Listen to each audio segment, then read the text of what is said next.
रासायनिक संयोग का नियम। तो रासायनिक संयोग का नियम क्या है? रासायनिक अभिक्रियाओं को नियंत्रित करने वाले मूलभूत सिद्धांतों को समझना पदार्थ की प्रकृति के समझने के लिए अत्यंत आवश्यक है।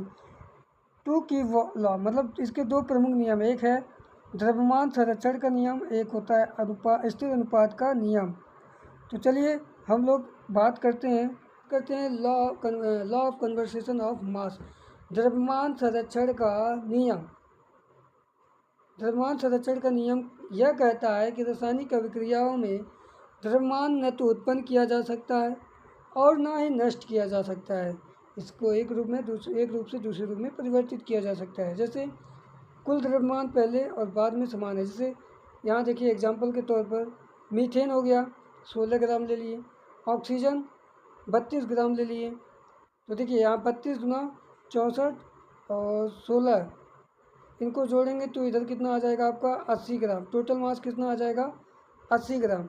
उसके बाद बात करते हैं 44 ग्राम कार्बन डाइऑक्साइड हो गया और 36 ग्राम जल हो गया। इसको जोड़ेंगे तो इधर कितना आ जाएगा आपका, इधर भी आपका 80 ग्राम द्रव्यमान आ जाएगा। यानी जो पहले द्रव्यमान था वही बाद में भी द्रव्यमान है। यानी द्रव्यमान को सेम है, द्रव्यमान को न कम न बेशी किया जा सकता है, न इसको किसी रूप में बदला जा सकता है, न उत्पन्न किया जा सकता है। मतलब इसको एक रूप से दूसरे रूप में बदला जा सकता है, लेकिन उत्पन्न और नष्ट नहीं किया जा सकता है। यह नियम कौन दिया था? लवाजियर और जोसेफ प्रॉस्ट ने दिए थे। यह नियम कहता है कि रासायनिक अभिक्रिया में द्रव्यमान स्थिर रहता है, न तो उत्पन्न होता है और न नष्ट होता है। फिर उसके बाद हम लोग पढ़ते हैं स्थिर अनुपात का नियम। यह नियम कहता है कि रासायनिक पदार्थ में तत्व सदैव निश्चित द्रव्यमान अनुपात में उपस्थित होते हैं। जल में हाइड्रोजन ऑक्सीजन का अनुपात जो होता है हमेशा 1 और 8 का होता है। चाहे वह नदी व कुएँ कहीं का भी जल हो, उसमें हाइड्रोजन और ऑक्सीजन का जो अनुपात होगा वह 1 और 8 का होगा। ये ऐसा हम नहीं कह रहे हैं, हमारे लवाजियर ने कह रहे हैं, लवाजियर और Proust. Law of constant proportion, देखिए यहाँ है नाइट्रस ऑक्साइड, ये इसका अनुपात 1 और 1 का होता है। नाइट्रोजन डाइऑक्साइड यहाँ कितना होता है 1 और 2 का होता है, और नाइट्रियम ऑक्साइड का 2 और 1 का होता है।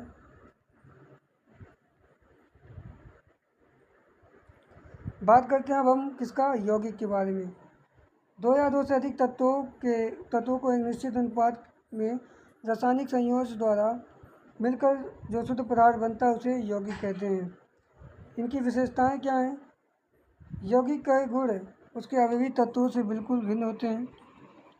जल हाइड्रोजन और ऑक्सीजन से मिलकर बनता है। हाइड्रोजन जलने वाला होता है, ऑक्सीजन जलाने में सहायक होता है, लेकिन जल आग बुझाने वाला होता है।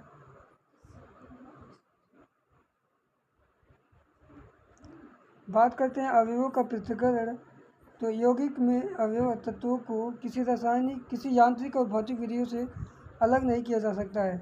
इन्हें केवल रासायनिक विधियों द्वारा ही अलग किया जा सकता है। जल का विद्युत अपघटन करने पर हाइड्रोजन और ऑक्सीजन गैस प्राप्त होती हैं। तो इन सभी पॉइंटों को आप ध्यान से पढ़ लीजिएगा। यौगिक हमेशा अपने अवयव तत्वों के द्रव्यमान के निश्चित अनुपात में बनते हैं।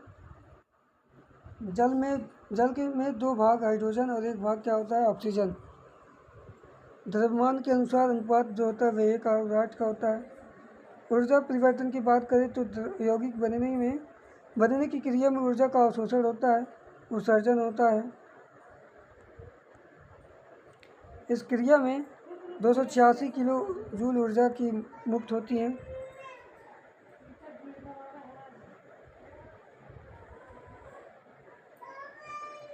चलिए बात करते हैं मिश्रण के बारे में। 2 या 2 से अधिक पदार्थों के रासायनिक संयोग से केवल भौतिक रूप से मिलते हैं उसे मिश्रण कहते हैं। मिश्रण की मुख्य विशेषताएं हैं। मिश्रण तत्व यौगिक से बनता है। मिश्रण की संरचना परिवर्तनशील होता है। अनुपात निश्चित नहीं होता है। मिश्रण अपने घटक पदार्थों के गुणों को प्रदर्शित करते हैं। मिश्रण को भौतिक विधियों द्वारा अलग किया जा सकता है। जैसे पानी और चीनी का मिश्रण, नाइट्रोजन, ऑक्सीजन, अन्य गैसों का मिश्रण, रेत और लोहे बुरादा का मिश्रण,